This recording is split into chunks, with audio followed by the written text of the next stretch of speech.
What's up YouTube, welcome back to another video on my channel Skotrix, and today as you can see we're back on NBA 2K21 for another build guide video. And in today's video I'm going to be showing y'all how to build the Vince Carter build. This build is amazing. It gets contact dunks right off rip. As soon as you make the build it'll have contact dunks. It can shoot pretty well, you'll be able to shoot with this build. It also gets quite a bit of playmaking and defense as well, so it's a really good all around build. Very similar to Vince Carter, so without any further ado let's get right into the video here.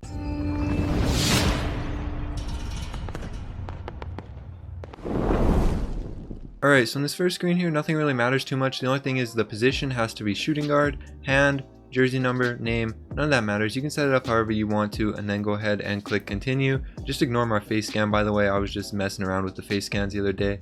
But then for the pie chart, you're going to want to take this one right here, a little bit more slashing than shooting. Now the reason that you're taking this one is because you don't want to be able to not shoot at all. This build will be able to shoot consistently, and it also gets contact dunks off rip like I said, so very similar to Vince Carter. If you were to just take like the pure slashing one, you wouldn't be able to shoot at all and you'll be able to get contact dunks either way, so it makes no sense to take this one. This pie chart is definitely the best for the Vince Carter build.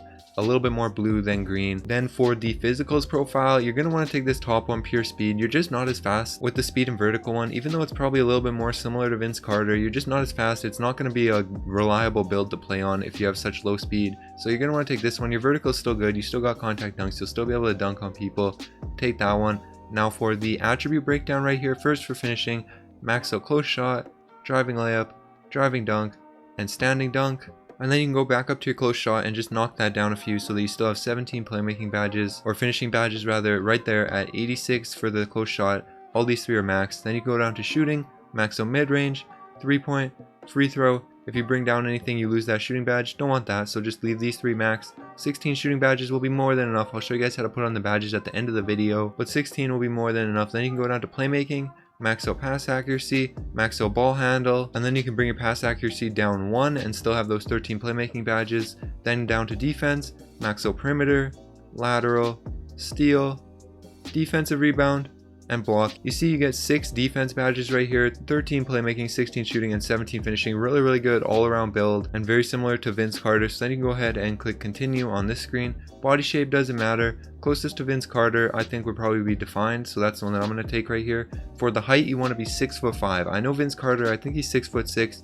The reason you don't want to be 6'6" is because you're going to have a maximum wingspan, so you're going to be basically 6'6" anyways, if that makes sense. Because of how much your wingspan will add to your height, even though it won't actually add to your height, it'll make you play taller. So you don't want to be 6'6" because your shooting goes down, playmaking, defense, everything really goes down, and you don't want that. If you go up with your wingspan instead of your height, everything goes up instead except for shooting, but that doesn't really matter too much. You'll still be able to shoot. So make this build 6'5", just trust me on that. Then for weight, just go all the way down to minimum weight, and then you can go up 3 to 178 right here. The only thing that changes from minimum weight to 178 right here is your strength goes up 1, and that's it. Nothing changes, so there's no point in being minimum weight. Might as well take that extra 1 strength, even though it won't make too big of a difference. Might as well take it. Then go ahead and confirm that. For wingspan you have 2 options. I say go to maximum wingspan, gives you contact dunks, pro contact dunks, and you can unlock elite contact dunks at 96 overall, which it's not hard to get to 96 overall. It's not hard to maintain 96 overall. So this is what I would recommend doing. You can see your shooting right there, 77 mid-range, 75 three-pointer. The other way to do it would be go down 2. You lose 1 on your dunks, so you would have to get contact dunks. So you'd have to get up to 96 to get contact dunks, 97 to get elite contact dunks. 97 is not hard to maintain if you're a good player. If you're not a good player, you might have a tough time maintaining 97 overall if you're playing online. In career, no problem, but if you're playing online you might have a tough time, especially on a guard build. But the shooting goes up 2 in each category, so you would lose 1 dunk for 2 shooting. But I think the way to go is maximum wingspan right here, 86 inches. Then you get the contact dunks right off the rip. You also get a really high standing dunk, which is nice, and your defense goes up quite a bit, and your shooting is still good. It's not amazing, but it's still good. So this is where I'm going to take it right here, 86 inch max wingspan. Now for the takeover, bit of personal preference, but I think the one you're really going to want is the slasher one, especially if you're trying to make a Vince Carter build. I don't know how you could really take any other takeover and say that you're a Vince Carter build.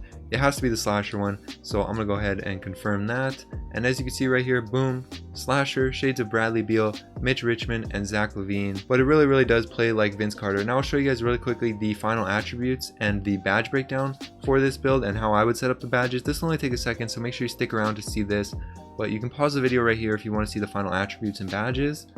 But now we have the badge breakdown right here.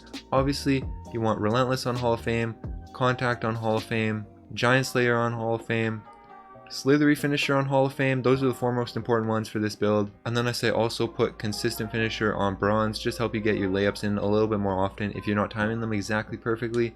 Now for shooting badges, I'm going to say you're going to want Catch and Shoot on Silver, Corner Specialist on Silver, Deadeye on Gold, Hot Zone Hunter on Gold, Range Extender on Gold, and Flexible Release on Gold. The reason I don't put Green Machine on, well, I could make another video talking about why I don't use Green Machine if you guys want to see that, but I think it really is an overrated badge. Don't recommend it. I think these are the best badges for this build, so I'm going to go ahead and confirm that. Now for playmaking, you have a lot of playmaking badges on this build, so you can put on Handles for Days on Gold, Quick First Step on Gold, Unpluckable on Gold. Then you can also get Needle Threader to Gold, and then with your last one you could use it on Downhill if you want. You can use it on Break Starter, even though I don't know if that's really worth it. You can use it on Bailout, but what I'm going to use it on is Downhill. I think Downhill is a good investment on Bronze for this build. If you're playing 3v3 or 5v5, definitely a good investment. Then I'm going to go ahead and confirm that. For defense badges, I'm going to put on Gold Clamps and Gold Intimidator. I know some people say these badges are nerfed this year.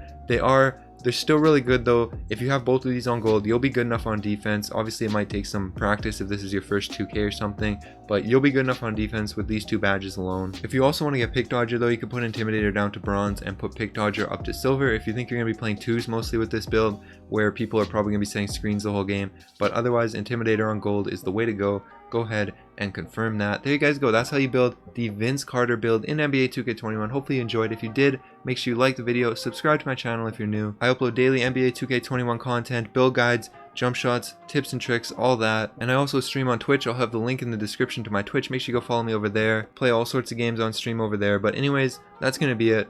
Alright. Peace.